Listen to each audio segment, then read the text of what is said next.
जय श्री श्याम। राधे राधे दोस्तों। हमारे हिंदू धर्म में वर्ष में 24 एकादशी होती हैं, पर जब अधिक मास या पुरुषोत्तम मास आता है तो 26 एकादशी हो जाती हैं। अधिक मास में पड़ने वाली 2 एकादशी हैं। उनका नाम है शुक्ल पक्ष में पड़ने वाली एकादशी को पद्मिनी एकादशी कहते हैं और कृष्ण पक्ष में पड़ने वाली एकादशी को परमा एकादशी कहते हैं। एक बार अर्जुन ने भगवान श्री कृष्ण से कहा, हे प्रभु, आप मुझे अधिक मास की शुक्ल पक्ष की एकादशी के बारे में बताएं। इस एकादशी का क्या नाम है, इसमें किस देवता का पूजन किया जाता है तथा इसकी व्रत कथा क्या है। तब भगवान श्री कृष्ण ने कहा, हे अर्जुन, अधिक मास की एकादशी अनेक पुण्य देने वाली है। इसका नाम पद्मिनी एकादशी है। इस एकादशी में भगवान विष्णु की पूजा की जाती है। एकादशी का व्रत करने वाले मनुष्यों को सभी तीर्थों और यज्ञों का फल प्राप्त हो जाता है।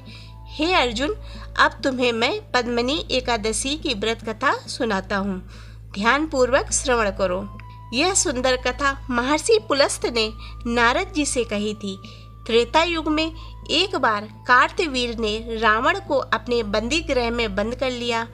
उसे महर्षि पुलस्त ने कार्तवीर से विनय करके छुड़ाया। इस घटना को सुनकर नारद जी ने महर्षि पुलस्त से पूछा, हे ऋषिवर, इस मायावी रावण को, जिसने सभी देवताओं सहित इंद्र को जीत लिया था, कार्तवीर ने उसे किस प्रकार जीता? कृपा करके मुझे विस्तार पूर्वक बताइए। महर्षि पुलस्त ने कहा, हे नारद, आप पहले कार्तवीर की उत्पत्ति की कथा सुनो। त्रेता युग में महिष्मति नामक नगरी में कृतवीर नाम का एक राजा राज करता था। उस राजा की 100 रानियां थी। उनमें से किसी के कोई पुत्र नहीं था। तब राजा ने ब्राह्मणों को बुलाया और पुत्र प्राप्ति के लिए यज्ञ करवाए, किंतु सब व्यर्थ रहे। अब राजा को अपना राज्य पुत्र बिना दुखमय प्रतीक होता था। अंत में वह राजा तपस्या करने के लिए वन चला गया। उसकी रानी प्रमदा, जो राजा हरिश्चंद्र की पुत्री थी, वस्त्र व अलंकारों को त्याग कर अपने पति के साथ गंधमादन पर्वत पर चली गई।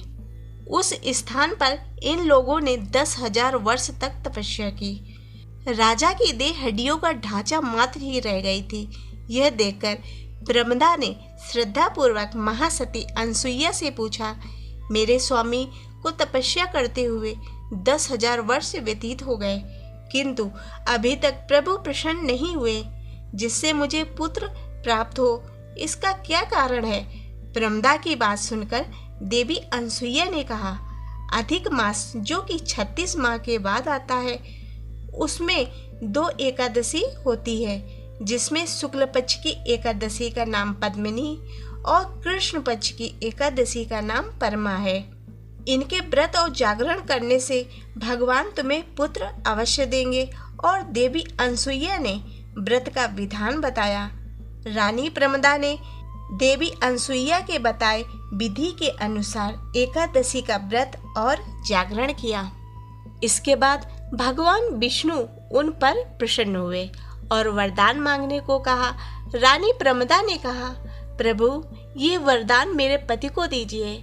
रानी प्रमदा का वचन सुनकर भगवान विष्णु ने कहा, हे प्रमदा, मुझे मलमास बहुत प्रिय है और उसमें एकादशी तिथि मुझे सबसे अधिक प्रिय है। इस एकादशी का व्रत और जागरण तुमने विधि पूर्वक किया है, इसीलिए मैं तुम पर अति प्रसन्न हूँ। इतना कहकर भगवान विष्णु ने राजा से कहा, हे राजन, तुम अपना इच्छित वर मांगो, क्योंकि तुम्हारी रानी ने मुझे प्रसन्न किया है। भगवान विष्णु की अमृतवाणी सुनकर राजा ने कहा, हे प्रभु, मुझे सबसे उत्तम असुर मनुष्य आदि से अजय पुत्र दीजिए। राजा को इच्छित वर देकर प्रभु अंतर्ध्यान हो गए। इसके बाद दोनों अपने राज्य वापस लौट आए। इन्हीं राजा के यहाँ कार्तवीर का जन्म हुआ। ये कार्तवीर भगवान विष्णु के अतिरिक्त सबसे अजेय थे। कार्तवीर्य ने रावण को जीत लिया था। ये सब पद्मिनी एकादशी के व्रत का प्रभाव था। ये कथा सुनाने के बाद पुलस्त ऋषि वहां से चले गए। श्री कृष्ण ने कहा, हे कुंती पुत्र, यह मैंने अधिक मास की शुक्ल पक्ष की पद्मिनी एकादशी व्रत कथा कही है। जो मनुष्य इस एकादशी का व्रत करता है वह विष्णु लोक को जाता है। तो दोस्तों, आशा करती हूँ कि आपको ये वीडियो पसंद आई होगी। यदि ये वीडियो पसंद आई हो तो इसे लाइक करें तथा चैनल को सब्सक्राइब करें।